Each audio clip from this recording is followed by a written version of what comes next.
Assalamualaikum warahmatullahi wabarakatuh. Perkenalkan, nama saya Vivi Purnamasari dengan NIM 2019-10-60-1041 dari Prodi S1 Teknik Lingkungan Universitas Jember angkatan 2020. Di sini saya akan menjelaskan tentang data atribut dan sebagainya. Yang pertama, data atribut adalah data yang memberikan penjelasan mengenai setiap objek, fenomena, atau informasi yang ada di permukaan bumi. Data atribut suatu objek dapat berupa data kualitatif dan data kuantitatif. Data kualitatif adalah data hasil pengamatan yang dinyatakan dalam bentuk deskriptif yang diperoleh dari pengisian angket, wawancara, dan tanya jawab. Data kuantitatif contohnya peta tata guna lahan seperti data pemukiman sawah, kawasan industri, tegalan, dan lain sebagainya. Sedangkan data kuantitatif adalah data yang dihasilkan dari hasil pengamatan yang dinyatakan dalam bilangan. Data kuantitatif berfungsi untuk memperlihatkan perbedaan nilai objek. Contohnya ada data jumlah penduduk dan lain-lain. Kemudian di sini saya akan menjelaskan sedikit tentang data spasial, yaitu data yang akan digunakan dalam penggunaan aplikasi ArcMap ini. Data spasial merupakan data yang bereferensi geografis atas representasi objek di bumi. Data spasial pada umumnya berdasarkan peta yang berisikan interpretasi dan proyeksi seluruh fenomena yang ada di bumi. Fenomena tersebut berupa fenomena alamiah dan juga buatan manusia. Pada awalnya semua data dan informasi yang ada di peta merupakan representasi dari objek di permukaan bumi. Sesuai dengan perkembangan zaman, peta tidak hanya mempresentasikan objek-objek yang ada di muka bumi, tetapi berkembang menjadi representasi objek di atas permukaan bumi atau udara dan di bawah permukaan bumi. Data spasial itu memiliki dua jenis data tipe, yaitu data vektor dan data raster. Langsung saja kita sebelumnya harus sudah memiliki aplikasi ArcMap. Kita buka. Ini merupakan tampilan dari aplikasi ArcMap tersebut. Ketika akan menggunakan ArcMap, kita harus sudah memiliki data SHP. Data SHP ini yang digunakan untuk mengetahui apa saja yang ada di permukaan bumi. Nah, sebelumnya kita harus sudah mendownload data SHP. Di sini saya sudah memiliki data SHP berupa data Kabupaten Jember. Nah, di sini saya akan menggunakan data SHP dari Kecamatan Gumukmas. Tertarik? Sudah terlihat seperti ini tampilannya. Kemudian apabila kita ingin melihat data atribut dari Kecamatan Gumukmas ini, kita bisa mengarahkan kursor ke layer table of content di sini, kemudian klik kanan pada layer Kecamatan Gumukmas. Kemudian kita bisa open attribute table.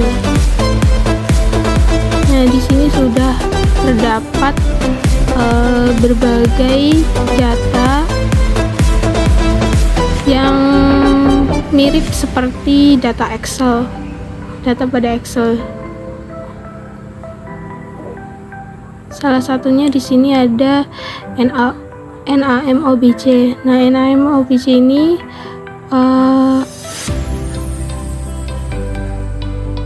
memiliki yaitu data desa dari wilayah Kabupaten Kecamatan Gumukmas ini. Kemudian kita bisa menambahkan data ke dalam tabel atribut di sini. Data apa saja?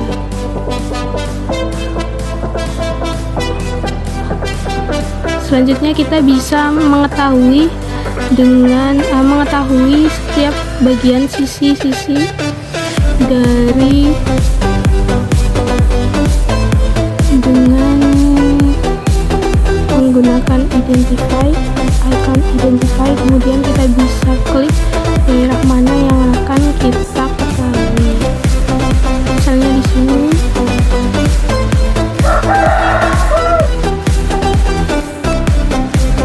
maka akan diketahui bahwa di tempat tersebut merupakan desa Gumukmas, wilayah desa dengan kecamatan Gumukmas dan Kabupaten Jember, Jawa Timur. Setelah itu, apabila kita akan menambahkan data ke sini, menambahkan data dalam tabel atribut ini, kita bisa melakukan dari Microsoft Excel. Jadi sebelumnya saya sudah mengumpulkan data-data dari website yang ada. Nah, kita memasukkan nama desanya di sini harus sesuai dengan apa yang ada di tabel atribut di sini. Jadi kita menuliskan MOBC dan seluruh nama desa yang ada. Kemudian saya sudah mencari jumlah penduduk, jumlah penduduk laki-laki, jumlah penduduk perempuan, jumlah sekolah SD yang ada, jumlah SMP, MTS, SMA, dan SMK. Sebelumnya kita harus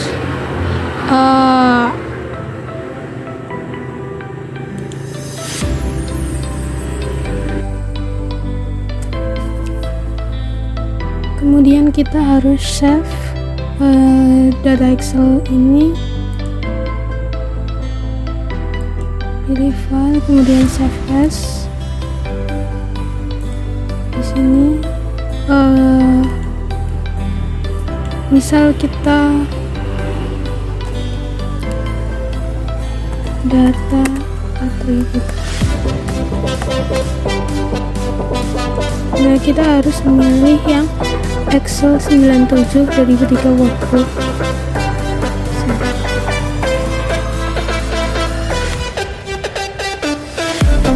Kemudian kita kembali ke filenya.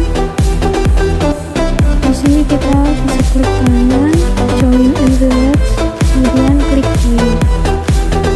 Nah, kita akan menjoinkan data desa, jadi kita pilih NaMOBC. Kemudian kita add data yang akan dipilih. Kita bisa connect to folder dulu apabila belum ada data yang ada di sini. Kita pilih data yang tadi sudah kita simpan. Kemudian klik OK. Lalu kita cari datanya. Di situ data atribut, klik add, terus klik sheet 1 add. Lalu validasi, pastikan semuanya terchecklist. agar tidak ada kesalahan, yang menandakan tidak ada kesalahan dari file tersebut, dan klik OK. Selanjutnya kita cek apakah data tadi sudah terkonekkan dalam data attribute atau belum. Kita cek data attribute-nya, ternyata sudah, semuanya sudah ada di kolom-kolomnya. Jadi ada 1, 2, 3, 4, 5, 6 kolom yang ditambahkan dalam data attribute di map ini. Selanjutnya kita properties untuk melihat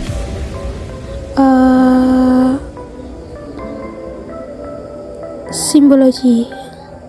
Jadi kita melihat data-data tersebut dengan klik categorize, terus kita di unchecklist itu unchecklist, pilih data MAMOBJ, kemudian add all values. Ketika sudah muncul semua data desanya, klik apply, terus OK. Nah, itu sudah data-data desanya sudah ada berdasarkan warna-warna tersebut. Kemudian apabila kita ingin menampilkan data-data selain MAMOBJ, kita bisa lakukan. Kemudian kita pilih, misalnya kita memilih data SD yang ada di kabupaten kecamatan Gumukmas. Nah, sudah terlihat di sana, semuanya sudah terlihat. Nah, kemudian apabila ingin melihat nama-nama tempatnya, kita bisa klik layer properties, terus klik labels, kemudian centang pada labels itu, kemudian pilih data NAMOBJ. Kita bisa mengatur untuk tulisannya, terus klik apply, OK. Sudah muncul semua dari desa-desa yang ada. Kemudian kita bisa mencari tahu data yang ada dalam satu daerah. Kita klik icon identify, kemudian masukkan ke dalam daerah tersebut. Seperti yang dilihat, sudah terdapat data-data yang tadi saya tambahkan. Kurang lebihnya mohon maaf apabila ada kesalahan. Wassalamualaikum warahmatullahi wabarakatuh. Terima kasih.